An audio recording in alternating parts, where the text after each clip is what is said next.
Voy a hablar de Marx desde una pregunta.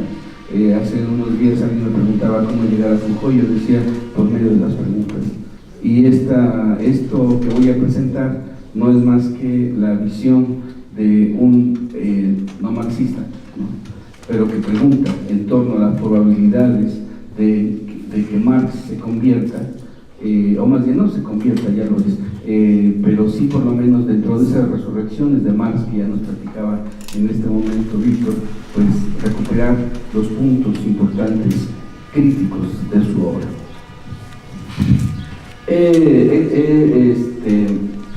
Nombrado a esta exposición los campos subjetivos de la explotación del cuerpo en el capitalismo contemporáneo.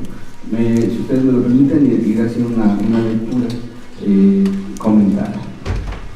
Cuando Marx escribió en torno al desarrollo del capitalismo y procuró desentrañar las contradicciones en torno a la producción de mercancías, el trabajo, la creación del plusvalor y la posible emancipación proletaria a partir de la revolución socialista o comunista, sus categorías fueron formadas y elaboradas de diversas analíticas decimonónicas, no podría haber sido de otro modo. Las fuentes y las partes de Marx se tomaron del socialismo utópico francés, de la economía política inglesa, del liberalismo alemán. Algunos autores contemporáneos, como Sayá Berlín, le atribuyen también la poderosa influencia del pensamiento rabínico judaico, del cual fue heredero por su propio contexto familiar, nieto de rabinos judíos por ambas líneas parentales. Así, armado con un vigoroso arsenal de categorías filosóficas, jurídicas, literarias, ya nos lo decía el maestro Menchaca el día de ayer, económicas y teológicas, Marx logró utilizarlas para hacer un poderoso análisis y una crítica devastadora a las relaciones sociales producidas por el capitalismo del siglo XIX. El método de Marx fue, voy a utilizar un término teológico, el de la transubstanciación, es decir, otorgó otro cuerpo y otra sangre a las categorías que separadas no tenían la posibilidad de desentrañar al capitalismo como fenómeno y como problema. Marx es quizá el primer teórico decimonónico, el primer pensador que colocó al capitalismo como objeto de investigación y de reflexión. Su obra, compuesta, ya aquí ya ha sido mencionada, por los varios tomos del Capital y los cuadernos de las notas de los Grundrisse, se dedicaron a desentrañar las lógicas ocultas de un sistema incapaz de visualizar otra lógica que no fuera de la producción de la ganancia. La tarea, sin embargo, empezó un poco antes, en los manuscritos económico-filosóficos de 1844 y en ese fenomenal estudio de la contribución a la crítica de la economía política, en donde las categorías centrales de Marx empezaron a taladrar la subjetividad fundadora del capitalismo. Es decir, el trabajo que, a decir de Hegel, es la esencia probatoria del hombre y que Marx entendería como esa prueba contundente de la autoconciencia creativa, esa fuerza capaz de transformar el entorno y asimismo esa sustancia que se convierte en valor y que se violenta y que es violentamente absorbida por las largas, extenuantes y violentas jornadas laborales. En el proceso de la transformación del dinero en capital, la fuerza de trabajo está directamente vinculada con la corporeidad. Yo he estado trabajando prácticamente desde el inicio de mis estudios doctorales y hasta ahora el problema de las corporeidades. Producto de ello, bueno, ya el día miércoles presentamos el libro Itinerarios Sociales del Cuerpo. Y voy a tratar de dirigir un poco estas reflexiones en torno a lo que es algunas de las categorías centrales de Marx, como el capital mismo como tal, y dirigirlo, si se puede, a lo mejor los saltos pueden llegar a ser mortales si uno termina por lo menos descalabrado en el intento, pero vincular algunas categorías de Marx con el problema de la corporeidad. El problema del cuerpo en Marx no le es ajeno. De hecho, prácticamente toda la teoría de la explotación está fundada en el principio de la explotación directa, violenta, quitada, y por supuesto terrorífica del cuerpo humano. Es el cuerpo humano explotado el que le da sangre al capitalismo. Y entonces el cuerpo está en el centro del pensamiento de Marx y bueno, habría solamente que irlo visibilizando si es que esto fuera necesario. En el proceso de transformación, decía, del dinero en capital, la fuerza de trabajo está directamente vinculada con la corporeidad y con hondos procesos intersubjetivos. Marx escribió: por fuerza de trabajo o capacidad de trabajo, entendemos el conjunto de las facultades físicas y mentales que existen en la corporeidad, en la personalidad viva de un ser humano y que él pone en movimiento cuando produce valores de uso de cualquier tipo. Aquí está, esta es la expresión donde incluso el término de corporeidad está presente en la obra y en el pensamiento de Marx. La fórmula dinero, mercancía, dinero, que es la clásica que nos enseñan precisamente para poder entendernos la razón económica del capitalismo, pese a lo que se crea, no es solo la forma sintética de expresar que el dinero invertido en la producción se convierte en mercancías y estas, a su vez, deben transmutar en dinero extraordinario o sucintamente en ganancia. Esta fórmula fue el pretexto marxiano de colocarnos frente a los procesos enajenantes de trabajo y, por otro lado, de colocarnos en expectativa de la construcción del futuro. Estas dos partes son indisolubles: el juicio ético contra toda forma de explotación por un lado y la escatológica construcción del comunismo científico por el otro. En medio del proceso que se explica por la dinámica del valor de las mercancías, es decir, el proceso de acumulación de capital. Como puede observarse, lo que está en el fondo es aún más grande de lo que nos imaginábamos cuando, seducidos y siguiendo el curso de nuestros maestros de marxismo, que nos sintetizaban a Marx de un modo de pronto a veces demasiado burdo, creímos comprender el corazón del sistema de producción capitalista que, para su conservación, requería de producir, circular y consumir mercancías. A partir de esta premisa básica, demasiado quizás, también entendimos que la producción material de existencia, las condiciones materiales de existencia, y por otro lado, al ser un sistema que explota y enajena el trabajo humano, oculta poderosos sistemas de opresión social.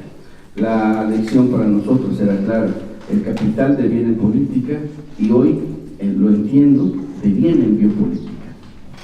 En primera instancia, para Marx, el capitalismo se presenta como una forma de organización del trabajo que permite, dadas las necesidades y las condiciones materiales de existencia de cada sociedad, generar relaciones productivas, ideológicas y políticas, no solo en torno al dinero invertido, tradicionalmente considerado como capital, sino en torno a las relaciones sociales que hicieron posible un sistema basado en la explotación del trabajo vivo, la producción, circulación, consumo de mercancías y la obtención del denominado plusvalor.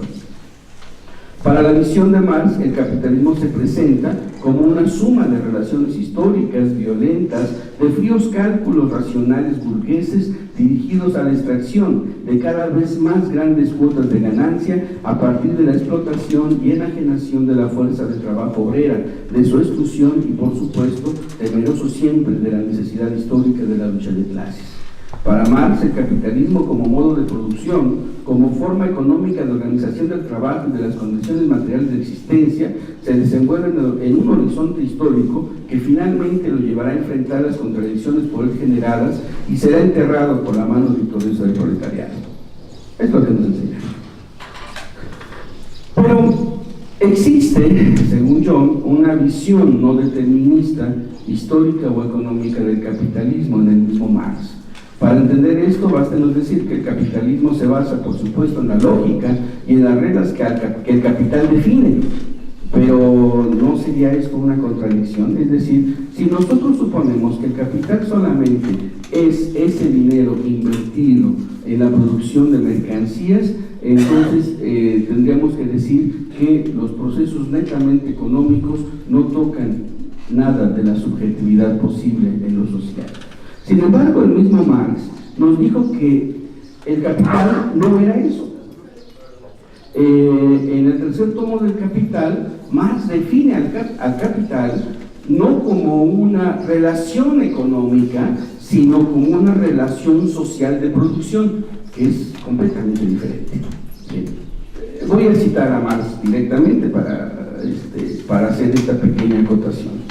Pero el capital, dice Marx, no es una cosa, sino determinada relación social de producción perteneciente a determinada formación histórico-social y que se representa en una cosa y le confiere a esta un carácter específicamente social. El capital no es la suma de los medios de producción materiales y producidos. Aquí hago el pequeño paréntesis, mis maestros en sociología es lo que me decían que era el capital, precisamente lo que Marx dice que no es el capital. El capital, dice él, son los medios de producción transformados en capital, medios que en sí distan tanto de ser capital como el oro o la plata en sí de ser dinero. Y aquí es la parte que me gusta y que yo creo que es lo que me permite retomar a Marx para los análisis de la corporeidad. Él dice, son los medios de producción monopolizados por determinada parte de la sociedad. O sea, el capital son los medios de producción monopolizados por cierta parte de la sociedad. Los productos y las condiciones de actividad de la fuerza de trabajo viva, automatizados precisamente frente a dicha fuerza de trabajo que personifican en el capital por obra de ese antagonismo. El capital, ya visto desde este crisol, en realidad es una determinada relación social que incluye la monopolización de los medios de producción por una determinada parte de la sociedad capaz de apropiarse de las condiciones de actividad de la fuerza de trabajo viva y de hacer de ella la savia que la recorre, que la justifica y que lo hace posible. La apropiación de las condiciones de actividad de la fuerza de trabajo viva, es la frase que me gustaría que quedara así como central en el documento, en esta charla. La apropiación de las condiciones de actividad de la fuerza de trabajo viva es un excelente punto de partida para el análisis que hoy les propongo, a saber, el de los campos subjetivos de la explotación, apropiación y exclusión del cuerpo en el capitalismo contemporáneo. Es decir, si lo queremos pensar, o más bien decirlo con otras palabras, el capitalismo contemporáneo sigue en la misma dinámica, pese a los nombres que se le pudiera dar, capitalismo transterritorial, capitalismo nihilista, capitalismo, hay tantas formas hoy de decirlo, de nombrar a este capitalismo. Aquí tengo algunas, déjenme ver si las encuentro rápidamente. Nuevo orden mundial, en efecto, entre tantas otras, pues en realidad son solamente una forma de decir de otro modo la necesidad de que en efecto este capitalismo sigue en la misma situación de las condiciones de apropiación de la actividad de la fuerza, del trabajo viva de los seres humanos, y ya no solamente de los obreros, es lo que voy a tratar de discutir. Para plantear esto, o solamente para reforzar, me voy a permitir hacer una cita de un autor que ustedes ya conocieron, el doctor Gerardo Ábalos Tenorio, que vino hace unos días. Él escribió un libro en coparticipación con Joaquín Hirsch, y él dice así: nosotros afirmamos, y yo me sumo a esa afirmación, que la sociedad constituida vigente a escala mundial sigue siendo capitalista y continúa presentándose como un gigantesco arsenal de mercancías. Y tendríamos que decir, sigue en la misma dinámica de estar fundado en la construcción y en la realización de la forma ganancia del dinero. Entonces, de pronto esto hay que volverlo a colocar como premisa, porque se han generado toda una serie de descripciones de lo que hoy es el capitalismo, que de algún modo desustantivizan esta base fundamental que Marx propone para analizar el capitalismo. Bien, ya una vez asentada esta pequeña premisa, puedo decir que el capitalismo no es solo un modo de producción, ni la economía su único eje axial. Esta idea vieja supone que solo la posición de una visión determinista de un marxismo ramplón que prevaleció ahí, donde la ausencia de análisis devino una ideología y que afortunadamente vio su crisis hace ya algún tiempo. El capitalismo cambia, transmuta, sorbe para sí las grandes transformaciones sociales, se alimenta de las acciones humanas y de los cuerpos que las hacen posibles y las convierte en jornadas de trabajo, se aprovecha de las necesidades para sacar, como el mago de su chistera, el reluciente universo de mercancías que con sus consabidos valores de uso y primordialmente de cambio.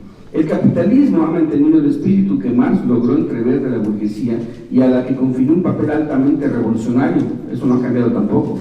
Podemos parafrasear diciendo que ahí donde el capitalismo ha conquistado el poder, ha destruido y sigue destruyendo las relaciones idílicas, y esto es una cita de Marx del Manifiesto Comunista. Perdón, es que ya me perdí. Aquí está. El capitalismo ha destruido las relaciones idílicas que ataban al hombre a la tierra, a la comunidad, a las subjetividades constituidas que aún pregonan otros modos de ser y de existir en el mundo. Si en esas visiones otro mundo es posible, lo cierto que el capitalismo ha constituido una poderosa cultura en donde no se deja subsistir otro vínculo entre los hombres que el frío interés, el cruel pago del contado y, por supuesto, la anulación, la eliminación de otras posibles vías, de otras posibles formas de reconocerlos como seres humanos. El capitalismo, ahora representado bajo la figura categorial del mercado, absorbe todo, transmuta todo en mercancía, la naturaleza y sus recursos, las libertades ganadas, las ilusiones religiosas y, por supuesto, la rebelión y la protesta social. Bien. Podemos nosotros pensar que, en efecto, el capitalismo sigue jugando, sigue apropiándose de la fuerza viva, pero también ha generado una cierta subjetividad que atraviesa los cuerpos.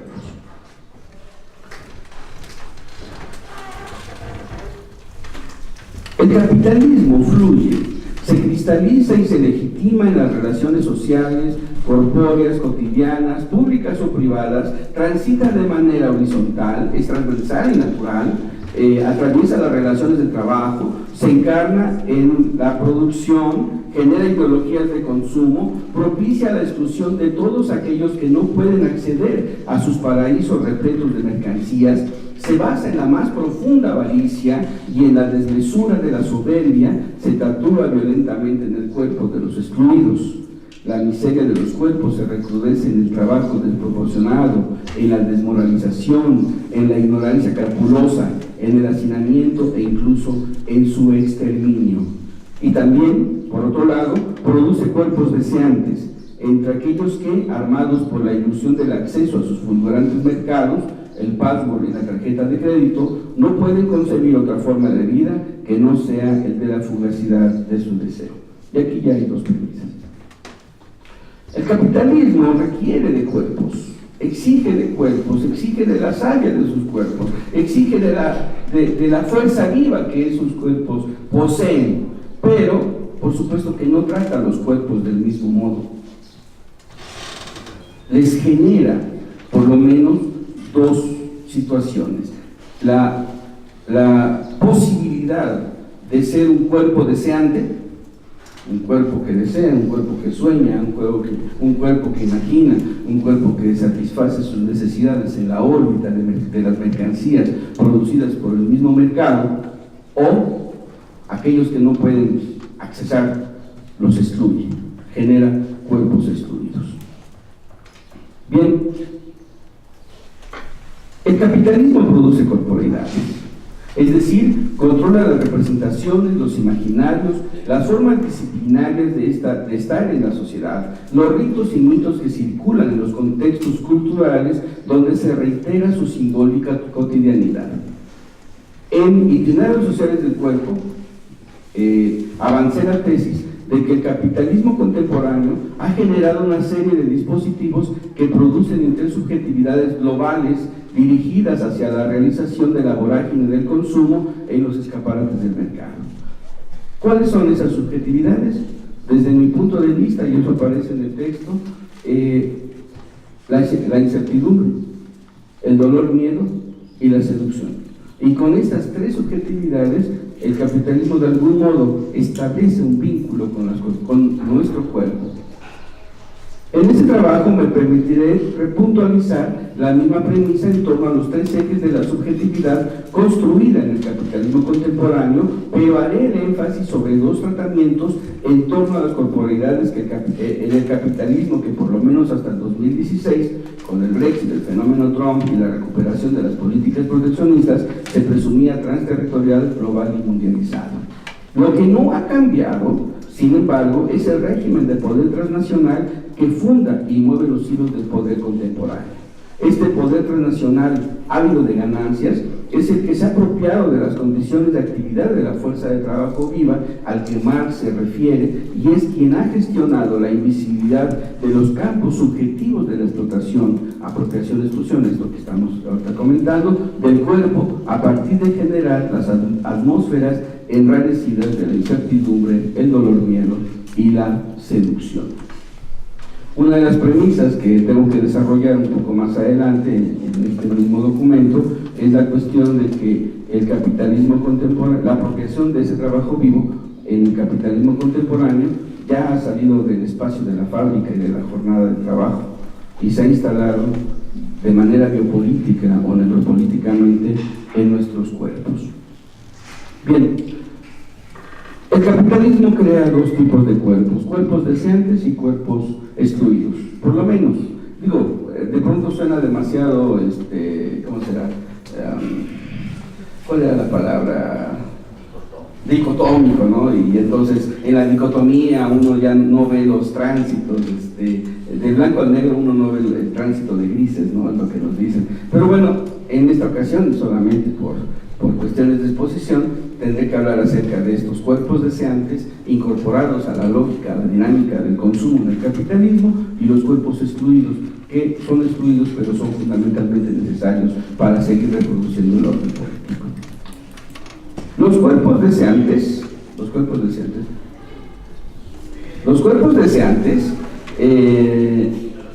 nos dice que en efecto nuestra corporeidad y nuestra subjetividad se establece en una órbita del deseo constituida, controlada y además que genera una gran rentabilidad en los mercados. Vamos, dentro de los cuerpos deseantes yo hice una pequeña también tipificación, es decir, los cuerpos lúdicos. Los cuerpos lúdicos son aquellos que entran directamente a la dinámica de la industria del goce, es decir, aquellos que entran a la dinámica de los opiáceos, de la porno representación y de las sexualidades. Esto es un mercado impresionantemente rico, Solamente les doy algunos datos. Los ingresos de la industria de la pornografía y la industria del goce está de algún modo vinculada con el imaginario de nuestras sexualidades, pero además con el uso y apropiación de la imagen y de, obviamente, lo que implica la fuerza viva del sujeto. Esta industria a nivel mundial, los ingresos de esta industria a nivel mundial fueron solamente en el 2006, ahorita les doy un dato más cercano, por supuesto, de 97,000 millones de dólares. Los chinos, que son los que manejan estas mafias de la reproducción, de la representación erótica a través de la pornografía, los pornotopos, recibieron 27,400 millones de dólares apenas hace 5 años, más o menos son datos más cercanos. Corea del Sur obtuvo 25,700 millones, Japón 20,000 millones y Estados Unidos 13,000 millones de dólares. Un dato interesante es que cada segundo, es decir, de aquí a donde estamos hablando, se gastan poco más de $3,000 en pornografía en todo el planeta, y también cada 28 segundos un internauta entra a ver material pornográfico en la red. Imagínense el mercado que implica precisamente la construcción de esta corporeidad construida en torno a la porno-representación, algo que está muy cercano a nosotros en términos de la subjetividad que produce el sexo. Y bueno, el dato aquí es que los mexicanos invierten 8 minutos y 55 segundos en los sitios de pornografía todos los días, en promedio, por supuesto. Hay cuerpos lúdicos, pero también hay cuerpos obesos que entran en la misma lógica. Y los cuerpos obesos, por favor, miren hacia otro lado. Uno tiene de pronto aquí que hacer confesiones vergonzosas, ¿sí? Los cuerpos obesos también corresponden a una lógica de dominación. Hace unos días hablábamos acerca de cómo se ha ido construyendo una dieta global basada en el fast food, ¿sí? Y que estaba básicamente fundamentada en el exceso de grasas, exceso de azúcares, exceso de carbohidratos, básicamente, y que esto está encadenado a todo un sistema de control de los sistemas agroalimentarios a nivel internacional. Bueno, pues solamente como dato, de acuerdo a Miguel Teubal, que ha investigado estos asuntos, él dice que prácticamente el 85% del comercio mundial de granos está concentrado en apenas 8 corporaciones.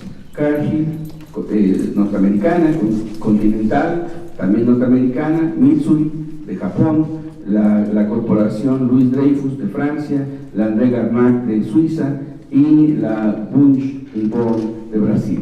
Estas corporaciones prácticamente controlan la distribución de los granos alimenticios a nivel internacional. Y para dar un dato un poquito más preciso, 10 empresas controlan hoy el mercado de los alimentos, como son Nestlé, PepsiCo, Unilever, Mondelez, Coca-Cola, Mars, Danone, soy malo para las contracciones gramaticales, espero que nada más de esas, General Mills y Kellogg's.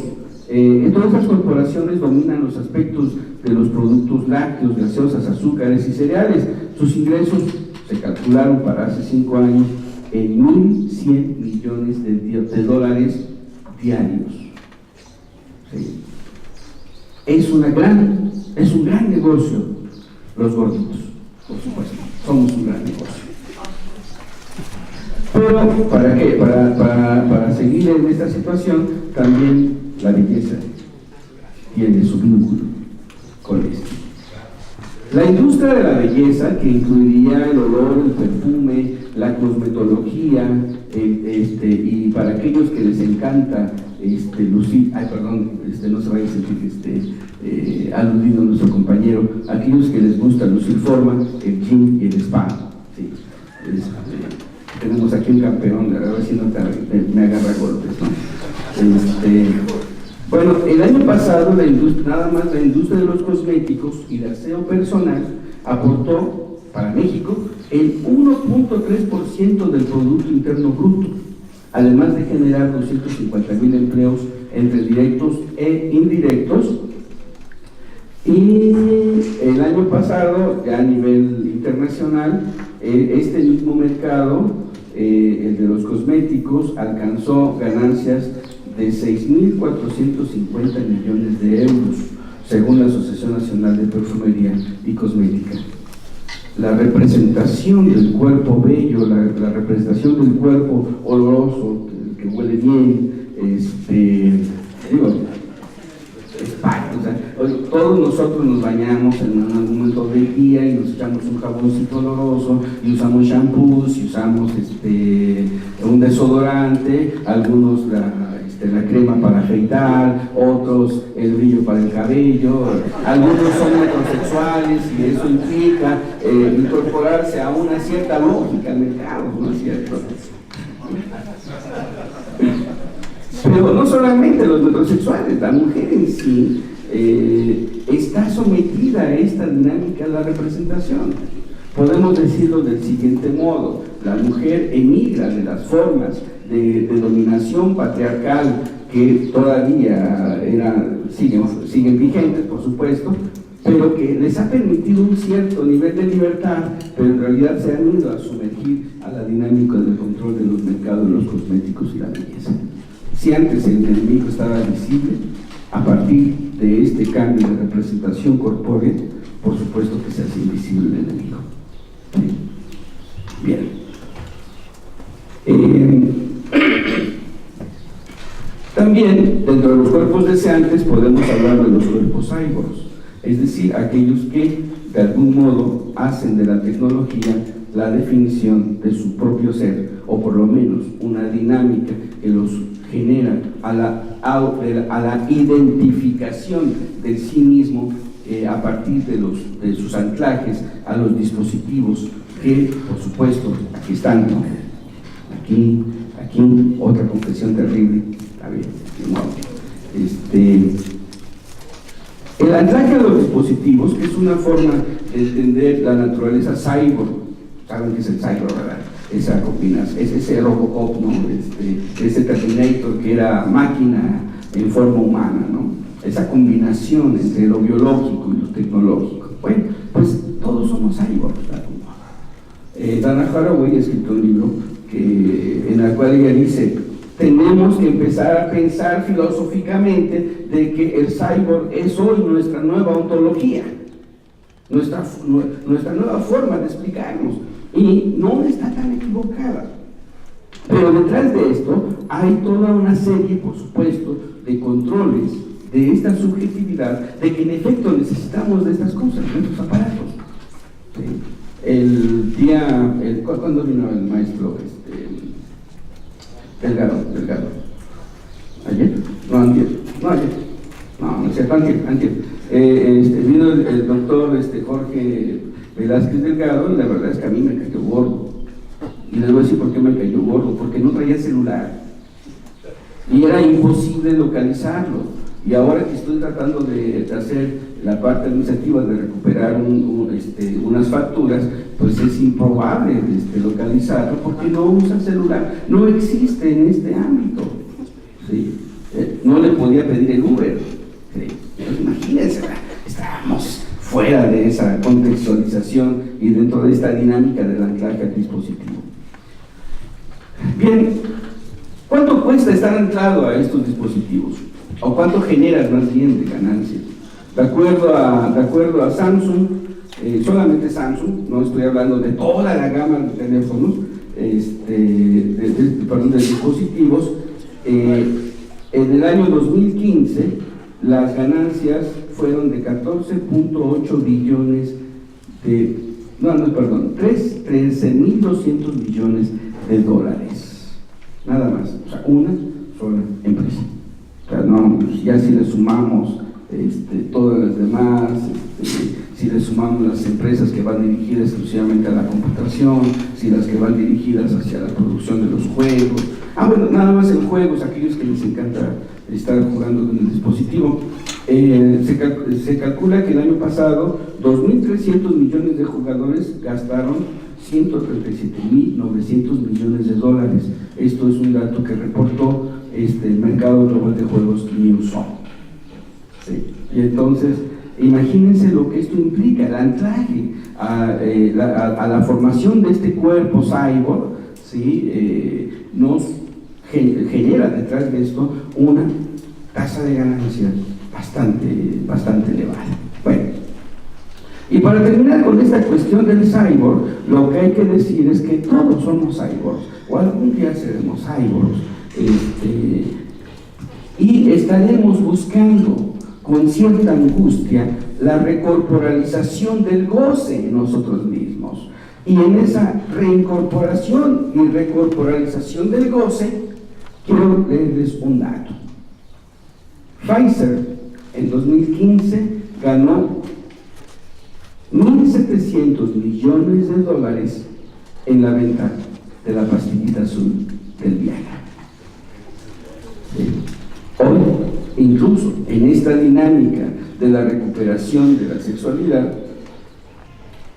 la pastillita azul nos vuelve cyborgs, nos permite recorporalizar, pero solamente para el goce, y esta dinámica tiene una ganancia de 1.700 millones.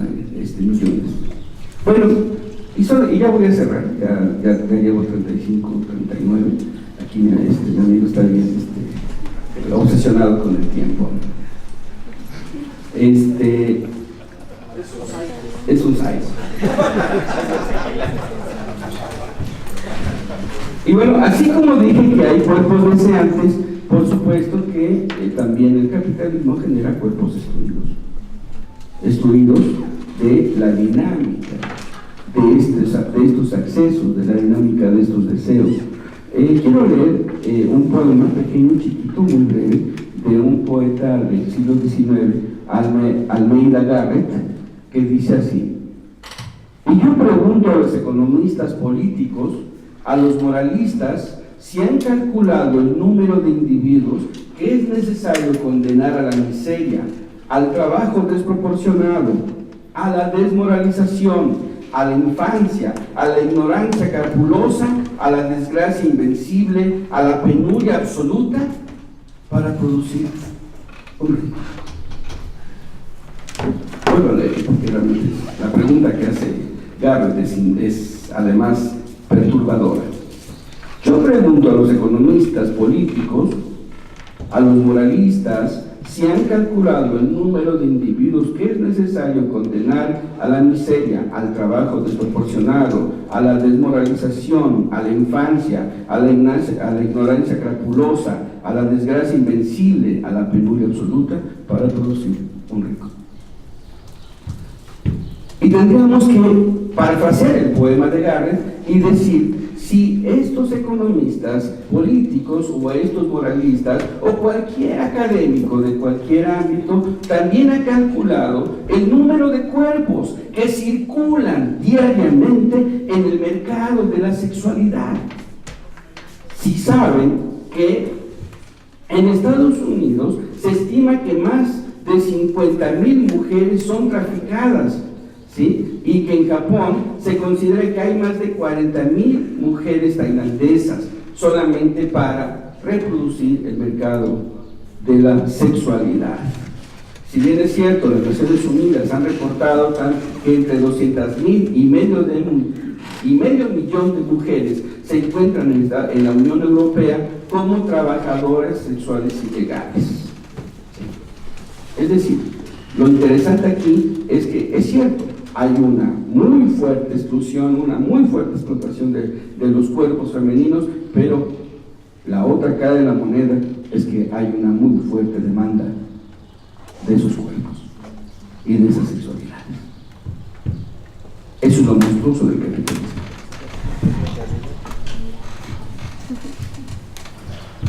Hacinados y famélicos, cuerpos hacinados y famélicos. Hay cuerpos gorditos que estamos sometidos a la dinámica del consumo de una dieta global, pero también hay cuerpos famélicos, cuerpos que no alcanzan cada día a consumir el mínimo calórico que les permita sobrevivir como especie, o que apenas si lo logran y por eso siguen ahí.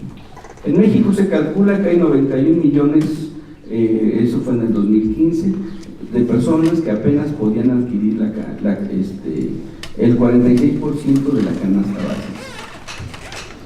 Hacinados, por supuesto, de acuerdo a Mike Davis, historiador urbano, él ha calculado que podría haber más de 1 millón, más de un cuarto de millón de lo que él llama barrios tugurios en el planeta. ¿Qué son estos de los barrios tugurios? Son los cinturones de miseria que aquí en México denominamos. De tal modo entonces que estamos hablando que en esta componente global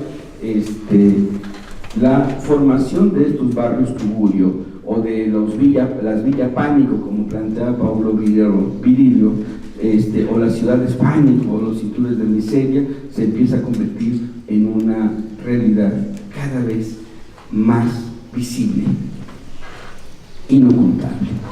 Y bueno, ya solamente para terminar, pues también este sistema se traduce en cuerpos exterminados. Hay cuerpos con los que el capitalismo no quiere tratar, y entonces los extermina. Según Global Witness, en el año 2016 en América Latina se han encontrado evidencias de que las fuerzas gubernamentales estaban detrás de al menos 43 asesinatos, 33 perpetrados por la policía y 10 por el ejército, y que actores privados como guardias de seguridad y sicarios estaban vinculados a 52 muertes de activistas medioambientales. El caso de Berta Cáceres es uno de los más conocidos, de los más paradigmáticos. Cuando el mercado no quiere tratar con los cuerpos, los extermina. Y pareciera ser que es una de las dinámicas más visibles en esta lógica de la acumulación por desposesión, le llaman ahora a esto que se le conoce como el extractivismo. La acumulación por desposesión básicamente es la no negociación por los espacios, por los recursos, sino precisamente la apropiación. Y eso implica necesariamente la eliminación de todos aquellos que levantan la voz. Durante 2017, también lo plantea Global Witness, América Latina mantiene el primer lugar en el ranking de asesinatos contra personas defensoras de la tierra y el medio ambiente. Sin embargo, la agroindustria ha sobrepasado a la minería como el negocio más vinculado al asesinato de activistas. La defensa de parques nacionales continúa siendo uno de los trabajos más peligrosos en el mundo, con 21 asesinatos registrados vinculados con la caza ilegal. Bueno, estos son solamente algunos datos que quería yo plantear, colocarlos, visibilizarlos, precisamente para darnos cuenta que dentro de lo que es hoy la dinámica de este capitalismo contemporáneo, el trato que tiene con los cuerpos y las subjetividades, por supuesto que están dirigidos en una órbita biopolítica, por supuesto que están controlados bajo el principio básico de lo que más ya les he señalado. El capitalismo solamente existe por la apropiación de la fuerza viva, ya no solamente del obrero, tendríamos que decir, sino de todo aquel sujeto que entra, interioriza, normaliza un orden que se presenta a su vez como natural, pero lo peor, como necesario. Porque mucha gente levantó la voz cuando ISIS bombardeó Francia? Había muchas razones por las cuales solidarizarse con Francia. Por supuesto, eran seres humanos igual que nosotros.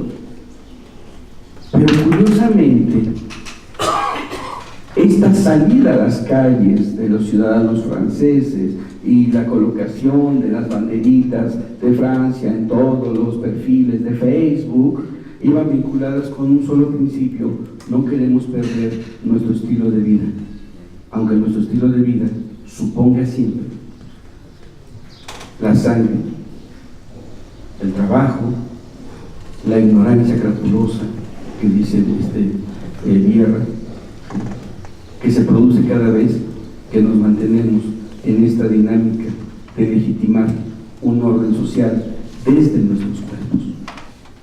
Legitimamos un orden social, económico y político desde nuestros cuerpos, y eso es lo peligroso. De algún modo, en el libro de Itinerarios Sociales del Cuerpo, yo voy colocando algunos de estos digamos, puntos de visibilización.